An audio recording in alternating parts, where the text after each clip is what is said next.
Is there anything else we want to talk about in Connecticut other than Dan Hurley and that saga? No. You're Locked On UConn.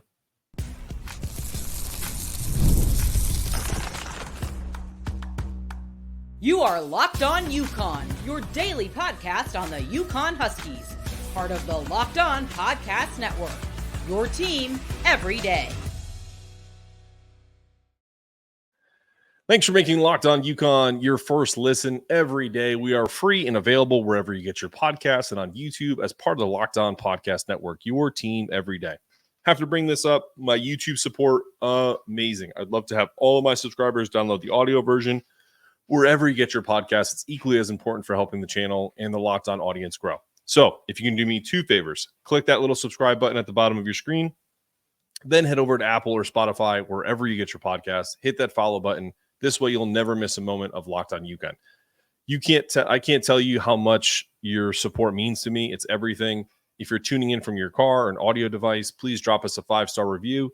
Good reviews trigger those referrals, similar shows, and it helps people who don't know about Locked On UConn find the UConn content. This episode is brought to you by Game Time.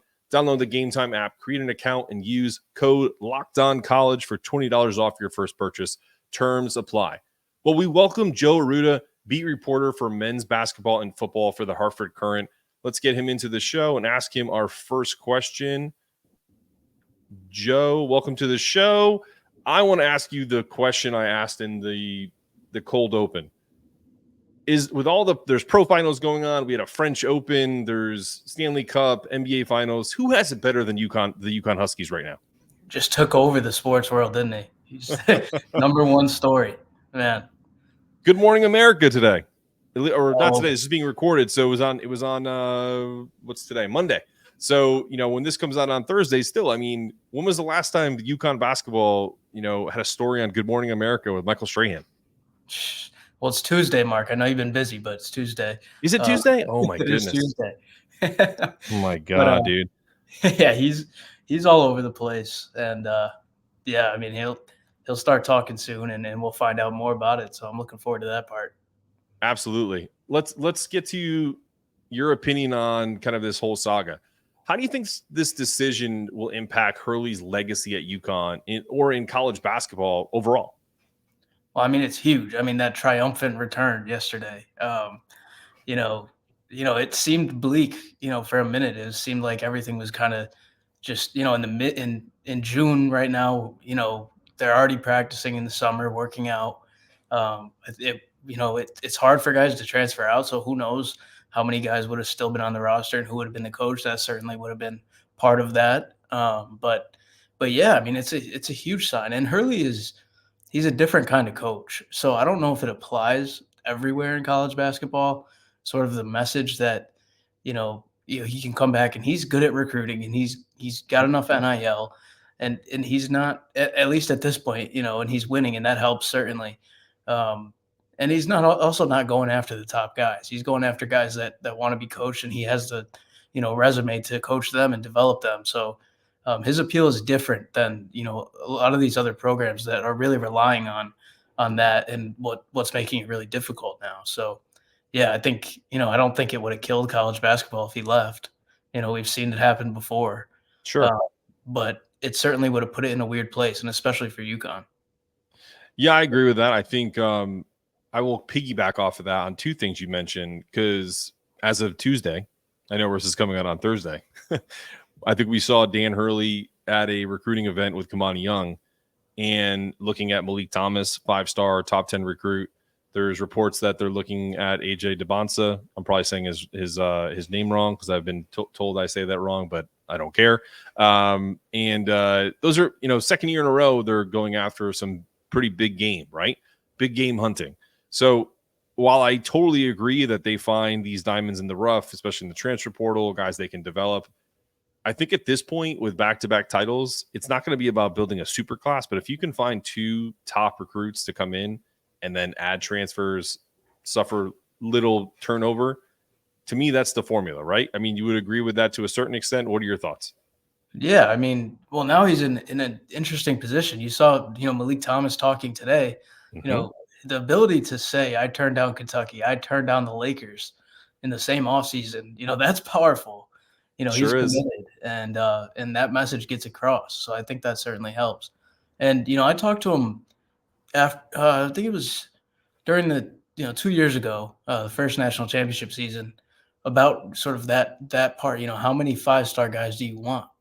Because that 22-23 team, I don't know how many there were on that team. I don't know if there were any.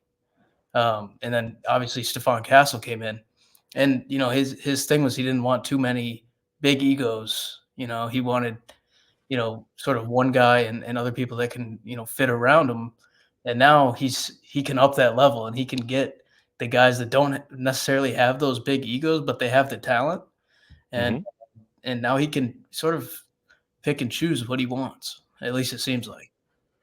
Yeah, I don't disagree there. We could literally do an entire show on will Dan Hurley kind of turn into kind of the anti-Coach Calipari and bring in all of these 5-stars, but kind of mold them into championship style guys and have them stay a year or two. Will that kind of buck the trend on NAL? I don't necessarily know if we'll ever do that, and I don't think he'll ever do that. But I wouldn't be surprised if he's going after 1 or 2 5-stars or 3 every season until he decides that the NBA is for him or moves on, and he gets a couple. Because as you said, it's powerful to say as I'm old, so as the kids say, it's the ultimate flex to to say that you turned down Kentucky and the Lakers, right? Of the guys that are on the team now, let's just say that he did go and they gave the reins over to Kamani. Who do you think benefited the most from Hurley's staying at UConn? Do you think it's more guard play? Do you think it's the bigs? Do you think it's everyone? I mean, what are your thoughts there? Yeah, I think it's the whole team. Obviously, they have different coaches that specialize with different types of players and that, but Hurley really ties it all together. And who knows who would have gone with him if he left? That's another question. Luke obviously has been, the offensive genius for them since he's gotten there. But yeah, I mean, if he had left, it's hard. I did write a story on what happens to the roster, and it's basically we don't know. It's like I don't Yeah, know because the NIL has been distributed, not necessarily given into their pocket at this point, but sure. they know what they're going to get for the most part, and other schools have their allotments handed out, and it would have been tough for guys to leave. But obviously, if Kamani was the head coach, then I think a lot more would have stayed because he played a large role in recruiting them, and so did Tom Moore, and so did the whole staff. You see on the recruiting trip, it's not just Dan that goes out there. Oh yeah, and the one thing I can tell you that I learned throughout this whole process is, and I would say that it's confirmed, but also doesn't matter anymore. But for everything I learned, that if Dan did take the job, that Kamani was told that he would likely get the nod. That's I can't confirm or deny that, but those are some sources I've heard through the NBA and college world. But it's all here nor there because Dan Hurley is still the head coach of the UConn Huskies. And when we return, we'll talk about kind of some more implications. Ned Lamont talking about how he's going to lobby to get Dan the most money in college basketball. Coming up with Joe Arruda after this.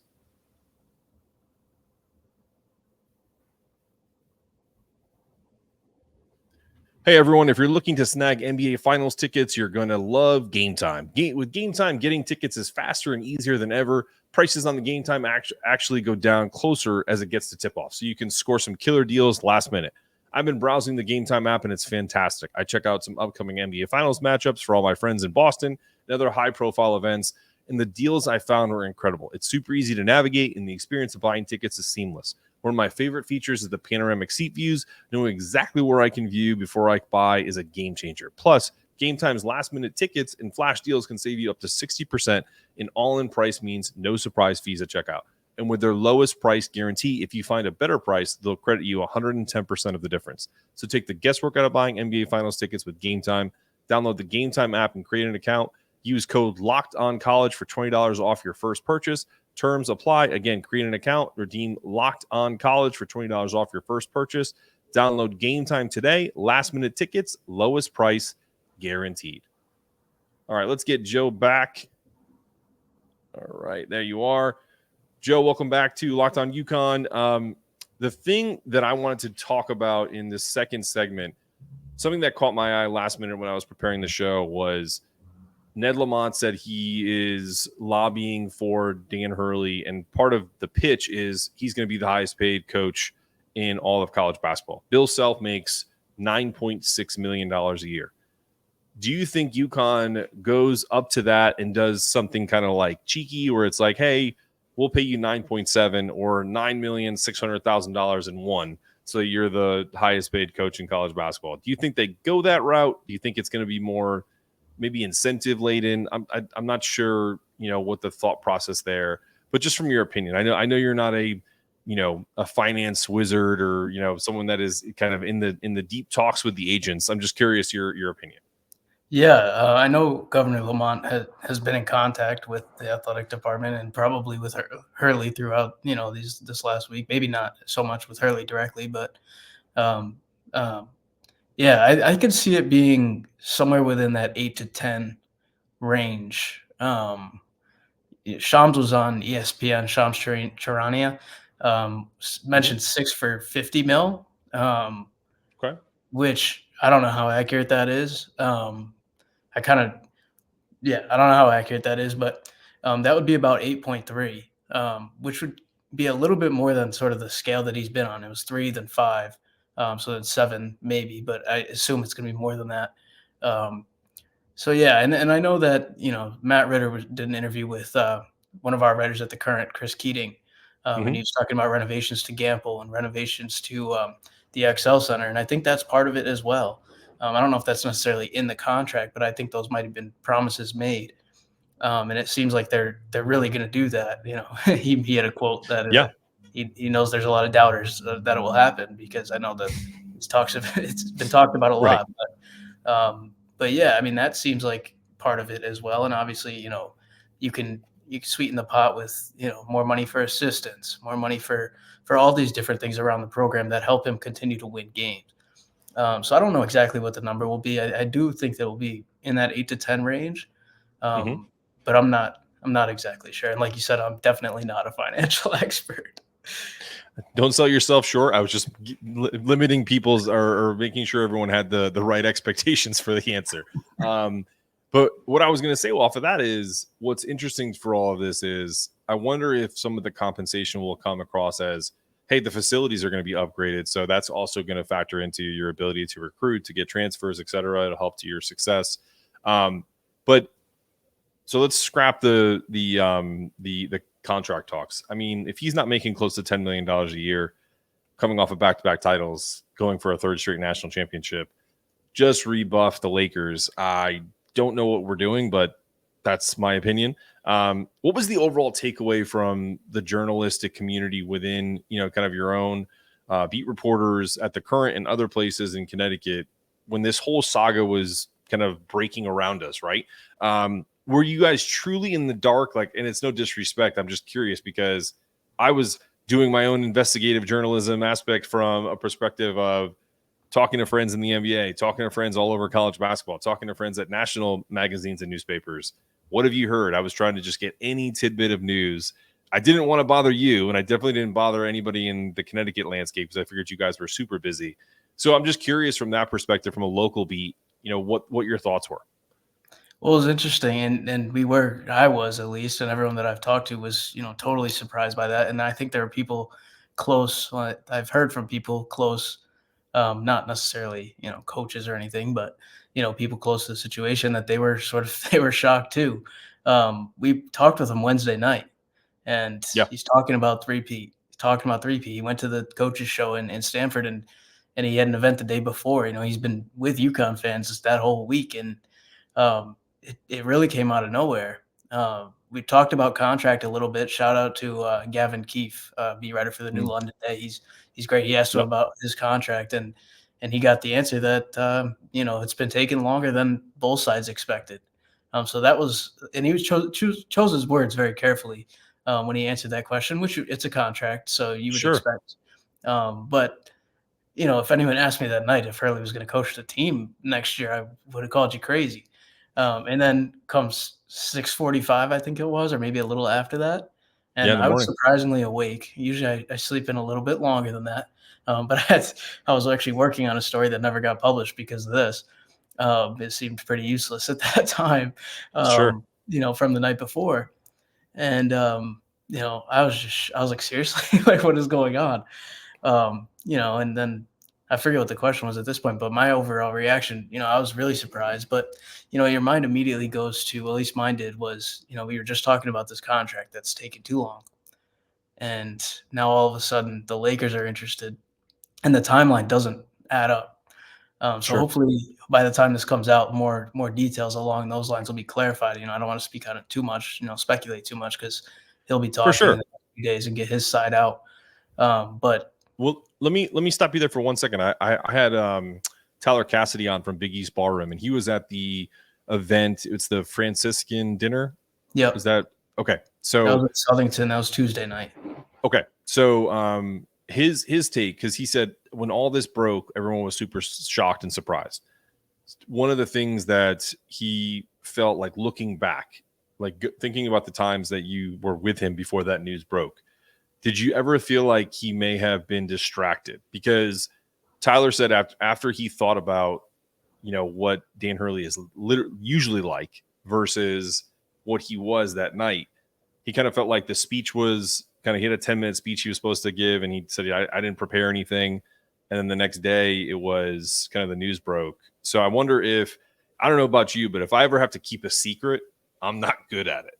And Dan Hurley kind of strikes me as a guy that if his agent was like, hey, they're really interested in you and we're going to try to get this, sorted out. We'll still deal with UConn. Let's figure out this whole NBA situation. I know that's kind of like a random question, but do you feel like there was that? I know you can't speak on anything that Tyler thought, but I'm curious your thoughts about kind of a similar scenario where you felt like he might have been distracted when he was answering questions.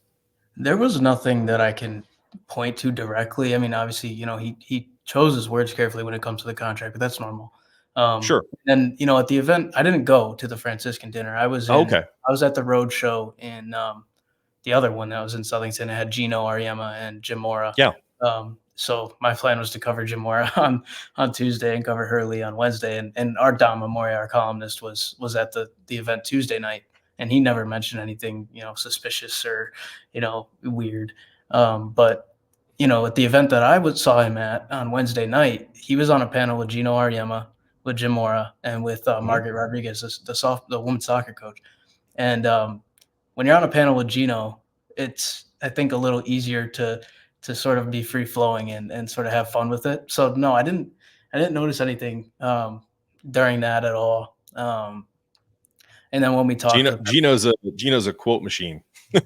yes, he's great. I would love to, if you have any pull, I would love to have Gino on the show, because next year we're planning on breaking up Locked On UConn, the podcast, into two shows a day, which is probably 25 minutes on the men, 25 minutes on the women. And that way it's like morning and afternoon, depending on who has games and everything. So I definitely want to dive into more Gino content, especially with his contract extension. He'll be with us. And he has a striking resemblance to my uncle. So I would love to get him on and show him a picture of my uncle and be like, dude, every time you come on the TV, I'm like, oh, there's my uncle. There's my Uncle Rob.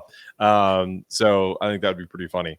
But before we get into the last segment, which is a really fun segment, what do you think were the key factors influencing Hurley's decision to turn down the Lakers? I know you're going to find out more as time goes on, but in your opinion, everything that's been talked about, Andrea Hurley and the family not wanting to kind of move out to the West Coast, him being an East Coast guy, that this maybe isn't a once in a lifetime opportunity as some have been describing it. What are your thoughts? What do you think, like percentage wise, of some of the stuff that's talked about? What do you think the biggest factor was?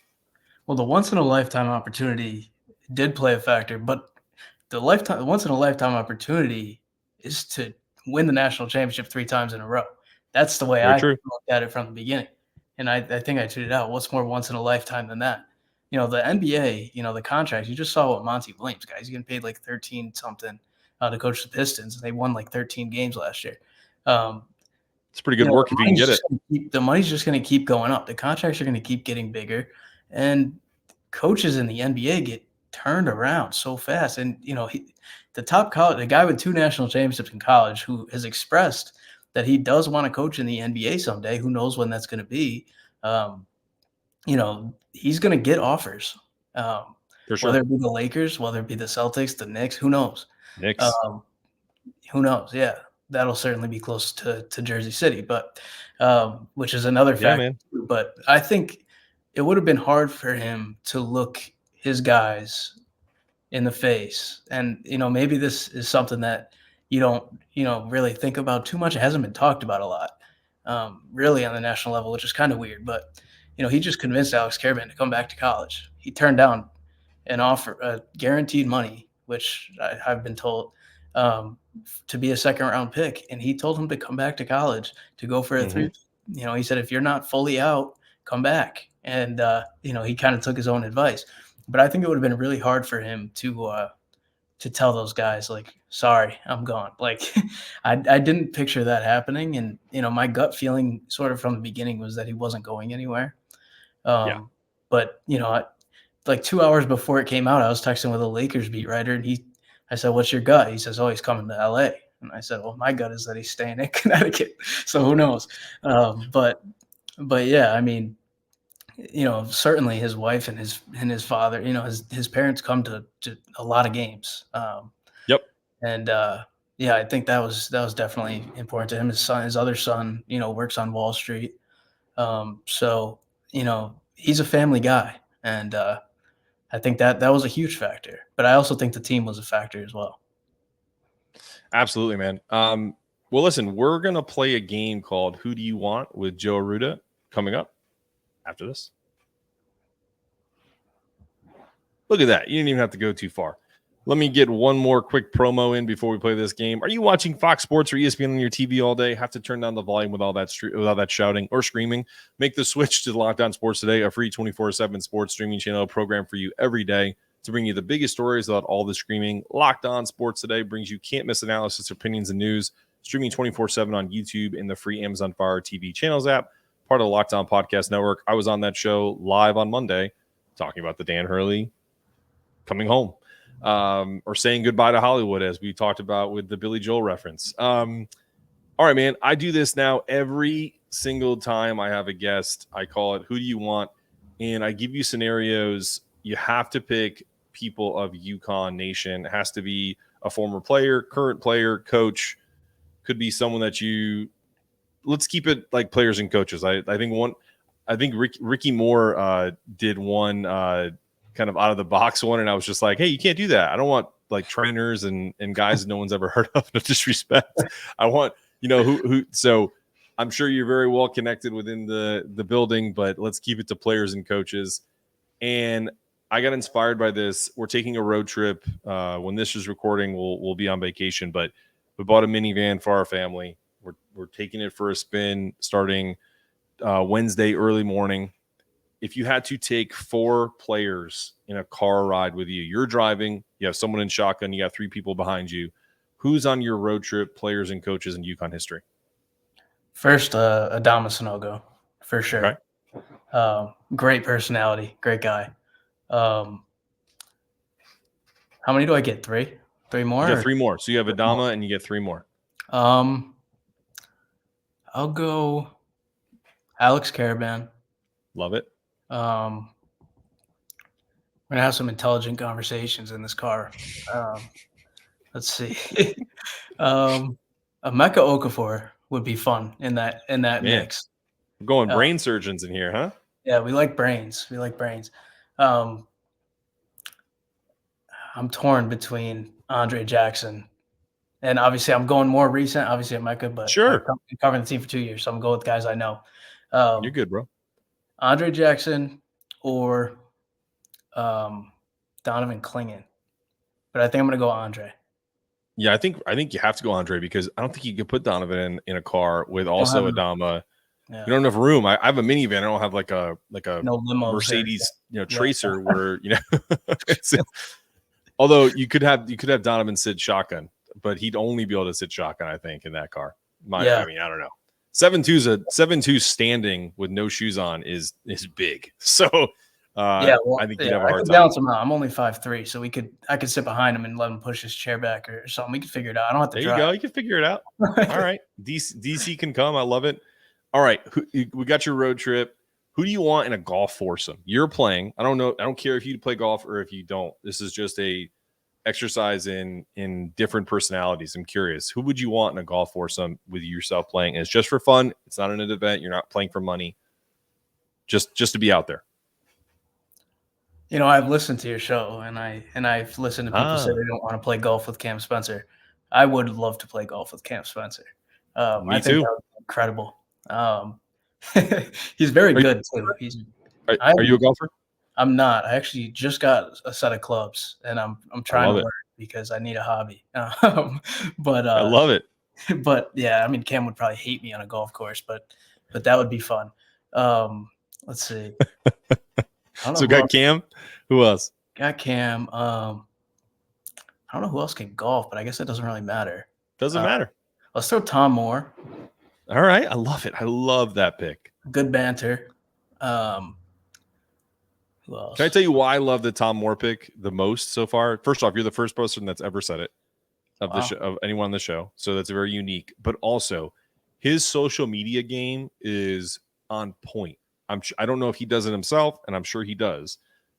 But for me, whenever there's something good happens, and he puts a meme out of John Voight from what's the show on Showtime?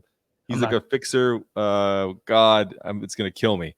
But it's from a Showtime show with I'll think of it. But it's a villain character, but it's a villain character like going, ooh, like it's just the funniest meme I've ever seen. And it's always the correct context. Sorry to go on a rant. Continue. You got two more. Tom's a good guy. He always good a conversation with Tom. Let's see, we're playing golf. I got Cam and Tom Moore and myself. This one's tough. Just because I don't play golf, so I don't know what kind of vibes you want on the course. We already got Cam. You want good competitive, but you also want guys who can roll with the punches. So you got your competitive guy in Cam. You got a guy like Tom. By the way, that show is Ray Donovan. I had to look it up. Okay. I was just buying time for that. You know, I wasn't really Thank you. I appreciate it. Well, I should have an answer after saying that, but let's go Tristan Newton. I've always wanted to see how Cam and Tristan sort of operate behind the scenes when the pressure's off. It's something I tried to get to the bottom of, but both of those guys don't like talking about themselves. there's your foursome. You got Tristan, Cam, and Tom, and yourself. I love it. Great time. All right, this last one is a perfect transition away from kind of like the fun and games of a road trip, or the nightmare of a road trip that I'm about to take. Golf, fun stuff, right?